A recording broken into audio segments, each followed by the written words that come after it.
We're going to go ahead and continue our post-race media availabilities. We're now joined by our race winner, Christopher Bell. Christopher, congratulations. Thank you. If you have a question, please raise your hand and we will get a mic over to you. We'll start down here with Bob and then go to Mark.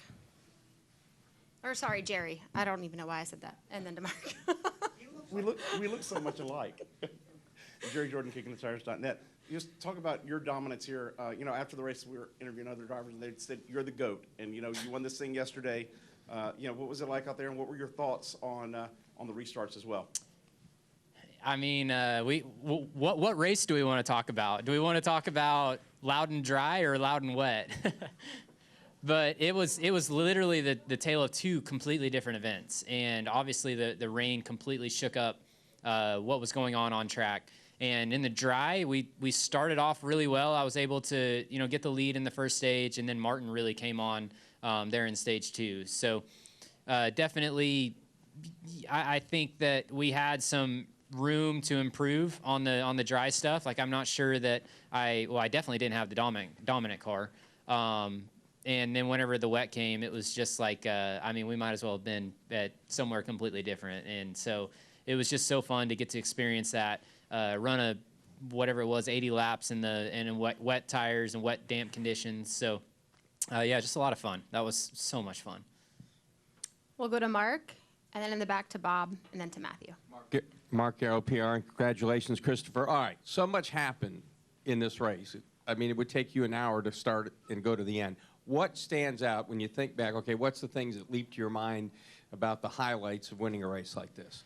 Yeah, just how historic it was. And, for NASCAR to run in the rain like that, or not in the rain, but run in the damp conditions on an oval was, it ended up being hopefully a good show. You guys can answer that more than me, but I had a blast, and it made it different. And that's what the key is to having successful, races and entertainment. Like, hopefully that was entertaining because it was something different, something new, and nobody knew what to expect and what to do.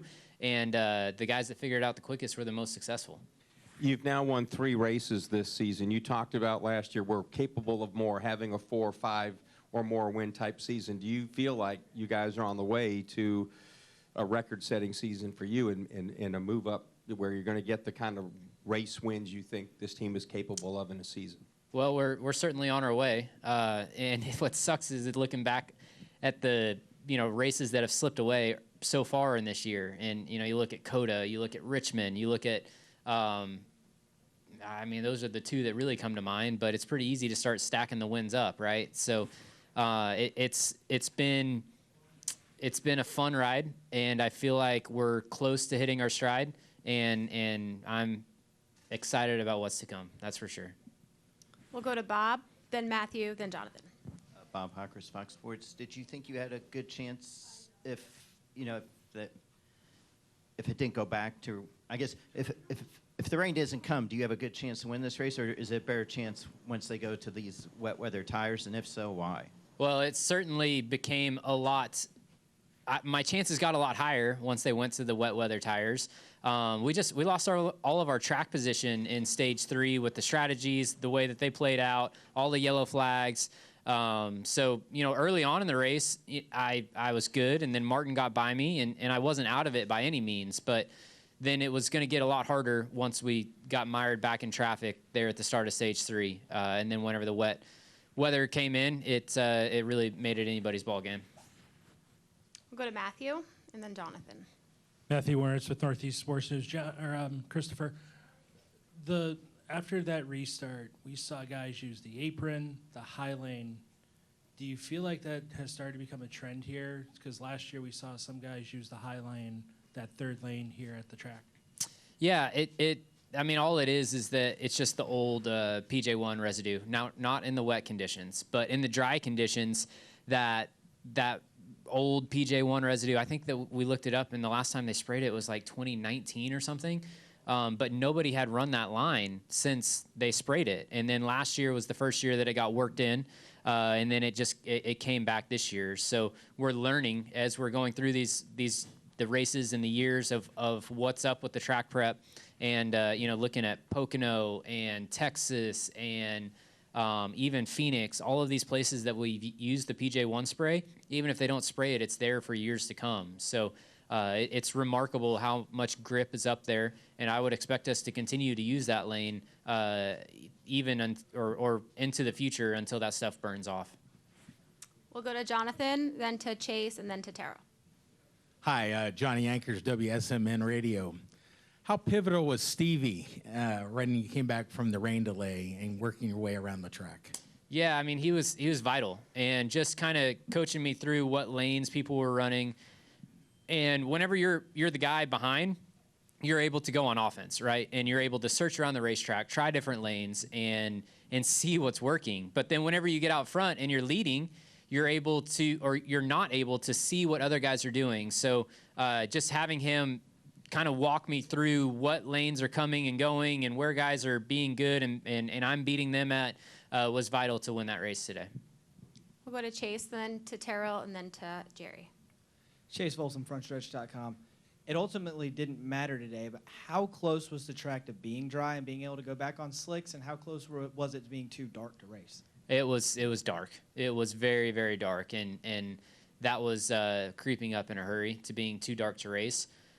But I don't know. I mean, certainly there were dry parts on the track, but there were still a lot of wet parts on the track too.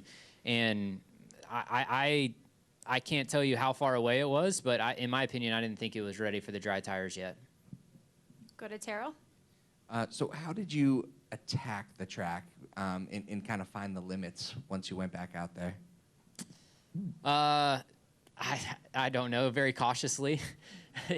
Yeah. I mean, everybody was taking it really easy in the rain tires, right? And you certainly don't want to overstep the ledge and get into the wall. And I almost did. I think it was lap 2 on the rain tires. So lap 1, I went up high. I felt like there was going to be more grip up there, and there was. And I was able to pass a bunch of guys. And then I got a little bit too overconfident into 3, and I got in a death slide and almost slid into the wall. So it's just, I mean, I don't know what to say other than it's just a knife's edge, right? Like you're going to keep trying, pushing your entries, pushing your mid-corner speed, pushing your exits until you find out the limit and what's too much. So, yeah, it was just all about being cautious and trying to creep up to your limits.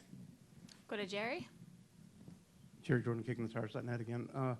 For those of us who don't go 100+ miles an hour on wet in race conditions or in a car, period, what was it like on the wet tires out there?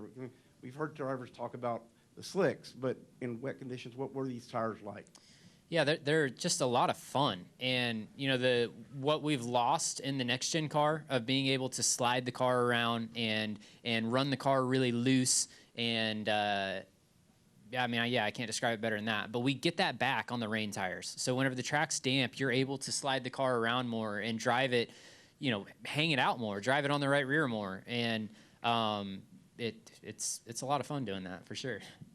Kind of like dirt racing, right? It's similar. More similar than what we do with the next-gen car on dry conditions, yes. Are there any last questions for Christopher? We'll go to Bob, and we will wrap there. Bob Hawkers, Fox Sports. Going forward, would you want them to dry pit roads so you could have competitive pit stops and maybe have a choice, but leave it in drivers' team's hands on whether to go wet to slicks, or do you think the way they did today was okay? I honestly thought that they handled it perfectly. I don't know. It's going to be so tough whenever you start introducing competitive pit stops because you run the risk of really injuring people. And I tell you, it's all about being cautious, right? But there's such a reward in executing pit road good that I don't think it's worth the juice isn't worth the squeeze, right? And that's just walking a tightrope whenever you start introducing wet pit roads and slick tires on damp pit roads. So I don't know what the answer is, but I would be really afraid of having to execute pit road without, injuring people or hitting people. All right, Christopher. Congratulations. Thank you for your time this evening. Thank you. That was the show, man. Thank you. That was the show. I didn't know how you were going to do without headlights. Yeah.